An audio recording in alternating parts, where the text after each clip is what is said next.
Hello बच्चों, आज का हमारा क्वेश्चन है what happen when boric acid is added to water. यानी हमको बताना है कि बोरिक एसिड को जब हम पानी में डालते हैं तो क्या होता है।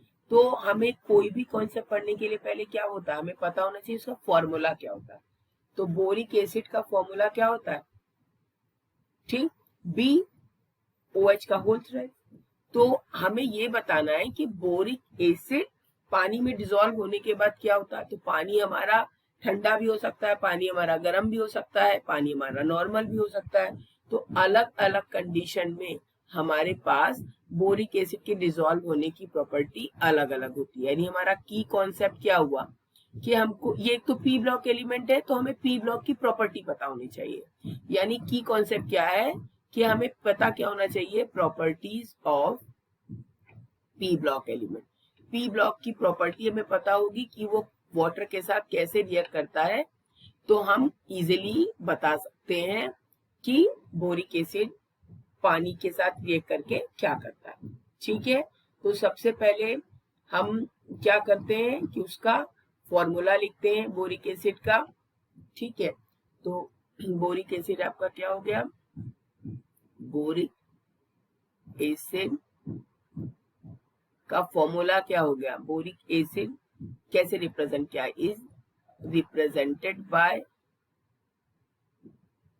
क्योंकि जब हम पानी में डिसॉल्व करेंगे तो हमें फॉर्मूला पता होगा, तभी तो हम उसको डिसॉल्व कर पाएंगे ना। तो हम इसको रिप्रेजेंट कैसे करते हैं, BOH का होल थ्रेड। अब हमारे पास कंडीशन क्या क्या है कि अगर हमारे पास कोल्ड वाटर है, तीनों कंडीशन होगी ना। तो अगर हमारे पास कोल्ड वाटर है, ठीक है, तो boric acid is slightly soluble. अगर हम कोल्ड वाटर लेंगे तो ये स्लाइटली सॉल्युबल है। अब अगर हम उसमें नॉर्मल वाटर ऐड करते हैं, ठीक है, अगर कोल्ड वाटर हमारा नहीं है, हम नॉर्मल वाटर ऐड करते हैं, तो ये क्या करता है, अगर दूसरी कंडीशन हमारे पास क्या हो गई कि when boric acid is added to water, क्योंकि हमारे क्वेश्चन में हमसे यही कहा गया ना कि एडेड टू वाटर, हमने पानी में डाला तो क्या करते हैं, तो ये OH आयन एक्सेप्ट कर लेता है, it accept electron from OH। हमें पानी पता है ना, H प्लस और OH माइनस से मिलके बना होता है। तो बोरिक एसिड क्या करता है, OH आयन को एक्सेप्ट कर लेता है। इसके अलावा अगर हमारे पास हॉट है तो क्या होगा, in hot water, third condition हो गई, इन हॉट वाटर, अगर कोल्ड वाटर में ये स्लाइटली होता है तो in hot water it is readily soluble, it is readily soluble. ठीक है, तो रेड उसमें ये ज्यादा सॉल्युबल होता है।